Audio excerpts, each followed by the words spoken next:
মধ্যপ্রাচ্যে উত্তেজনা আরও বেড়েছে। ইরান ইসরায়েলকে লক্ষ্য করে নতুন করে ক্ষেপণাস্ত্র হামলা চালিয়েছে, যার প্রভাব সবচেয়ে বেশি দেখা গেছে তেল আবিব শহরে। এই হামলায় বেশ কিছু জায়গায় ক্ষয়ক্ষতি হয়েছে এবং কয়েকজন আহত হওয়ার খবর পাওয়া গেছে। ইসরায়েলের জরুরি চিকিৎসা সংস্থা ম্যাগেন ডেভিড অ্যাডম জানিয়েছেন, হামলার ঘটনায় অন্তত 6 জন আহত হয়েছেন, তবে তাদের আঘাত গুরুতর নয় বলে জানানো হয়েছে। আহতদের বিভিন্ন স্থানে চিকিৎসা দেওয়া হচ্ছে।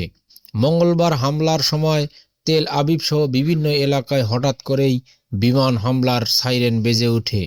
এতে সাধারণ মানুষের মধ্যে আতঙ্ক ছড়িয়ে পড়ে। অনেকে দ্রুত আশ্রয় কেন্দ্রে চলে যান। শহরের একটি বহুতল অ্যাপার্টমেন্ট ভবনে বড় ধরনের ক্ষতি দেখা গেছে। ভবনের দেয়ালে বড় গর্ত তৈরি হয়েছে। তবে এই ক্ষতি সরাসরি ক্ষেপণাস্ত্রের আঘাতে হয়েছে নাকি প্রতিরক্ষা ব্যবস্থার মাধ্যমে ক্ষেপণাস্ত্র ধ্বংস করার সময় ধ্বংসাবশেষ পরে এ ক্ষতি হয়েছে তা এখনও নিশ্চিত হওয়া যায়নি।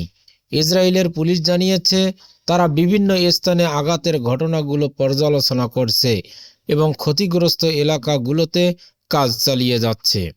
একই সঙ্গে ফায়ার সার্ভিস ও উদ্ধারকারী দল ঘটনাস্থলে গিয়ে আটকা পড়া মানুষদের খোঁজে তল্লাশি চালাচ্ছে। একটি ভবনে আটকা পড়া ব্যক্তিদের উদ্ধারের চেষ্টা চলছে বলে জানিয়েছে ন্যাশনাল ফায়ার অ্যান্ড রেস্কিউ কর্তৃপক্ষ। এই হামলার ঘটনা এমন এক সময় ঘটল যখন ইরান ও যুক্তরাষ্ট্র ইসরায়েলের মধ্যে প্রায় 3 সপ্তাহ ধরে চলা উত্তেজনা বা সংঘাত কমানোর বিষয়ে সম্ভাব্য আলোচনা নিয়ে অনিশ্চয়তা তৈরি হয়েছে, ফলে পরিস্থিতি আরও জটিল হয়ে উঠতেছে। এদিকে পাল্টা পদক্ষেপ হিসেবে ইসরায়েলও ইরানে হামলা চালিয়েছে বলে জানিয়েছে তাদের সামরিক বাহিনী।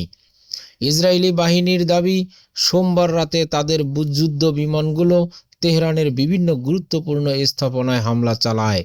এই হামলায় লক্ষ্যবস্তু করা হয় ইসলামিক রেভলিউশনারি গার্ড কোরের গোয়েন্দা শাখা, ইরানের গোয়েন্দা মন্ত্রণালয়ের সংশ্লিষ্ট স্থাপনা এবং কিছু গুরুত্বপূর্ণ কমান্ডো সেন্টার।